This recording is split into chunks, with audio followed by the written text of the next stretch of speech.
And we'll start with Ira Winderman. Go ahead. Erik, is that sort of what a fifth game in 7 nights looks like? And did it feel like that? Yeah, I'm sure it did. I really, I am encouraged by just our competitive spirit, playing a game in the mud, possession game down the stretch. Everything really did matter. And, there's a couple key offensive rebounds we gave up. One of them was we were there. It was just a mistimed jump.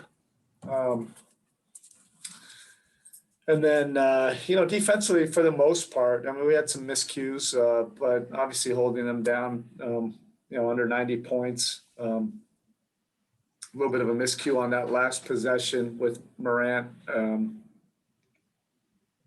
not make him get off the ball, maybe get a couple more help defenders in there.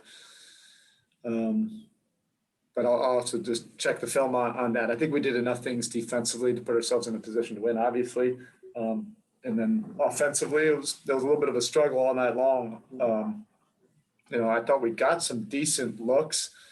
We just weren't able to knock enough of them down. And then it got a little bit stagnant there for some periods in the second half. Now, the last play, it looked like Bam was going for the lob to Jimmy in the paint or at the rim. Was that the initial call on that, the initial look? Was that a secondary action? Yeah, there's a couple different actions, as there typically are. But shoot, I'll give the ball to Bam to make the right read, the right play, 10 times out of 10. They defended it well, and they blew up the play. Give them credit. He had another timeout in his pocket. Is that a case where you obviously it's hindsight, but is that the case where if it doesn't look like it's there, put it in your pocket and run it again?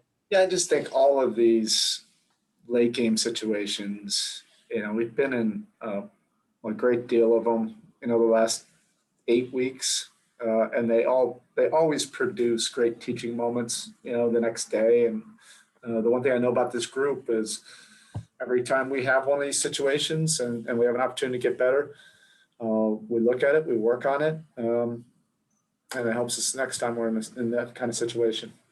Was it close to Jimmy not playing, or he's Jimmy and that wasn't a case at all? Yeah, I don't know. With Jimmy, he's always going to want to go. So you almost have to have a private conversation with the trainers just to make sure, all right, is this something that's safe and not going to have, any kind of setback, similarly, the way it was with Bam, but Jimmy's dealt with his ankle before and he was able to give it a go.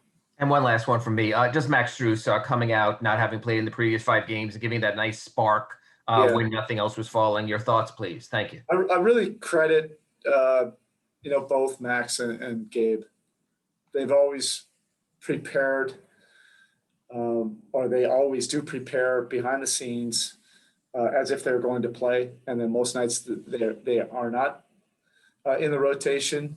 And then all of a sudden something will happen and they're mentally ready and engaged. And it's not by accident that they've been able to produce. Those are not easy situations, particularly for young players. But wow, do they, the two of them really work, behind the scenes, and he was good tonight. Thank you. All right, up next, we're going to go with Anthony Chiang. Hey, Spo, I know it's been a year since the trade, but tonight was the first time you guys have actually played Justice Winslow on the court. What was it like to see him again and just to see him healthy?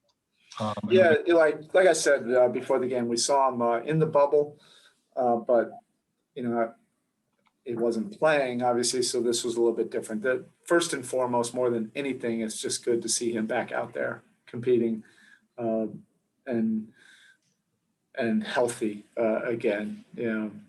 We invested a great deal of time into Justice's development, and he invested a lot of time into our organization. I think all that now is behind him. He's healthy and he can move forward in a great role. And then Bam tonight in the second half of back-to-back plays 35 minutes. Were you happy with the way he kind of came away from this physically? Obviously, it was a challenge after missing the 4 games with tendonitis. to immediately be thrown into the back-to-back. Yeah. Yeah, he felt great. You know, we'll communicate and see how he feels tomorrow. But it wasn't like he wasn't doing anything behind the scenes. It was probably 3 times the workload, you know, behind the scenes, and 10 times the treatment, just to, you know, get some rest, calm it down, and then really try to build it up with some rigorous work. So he was prepared for this. And I think, you know, the last 2 nights, even though the minutes were 35 minutes, he was in and out. So he never really had to go way past fatigue. That's probably more important than how many minutes you're playing. Thanks, Bill. All right, Coach, that's it. Thank you. Okay, thanks.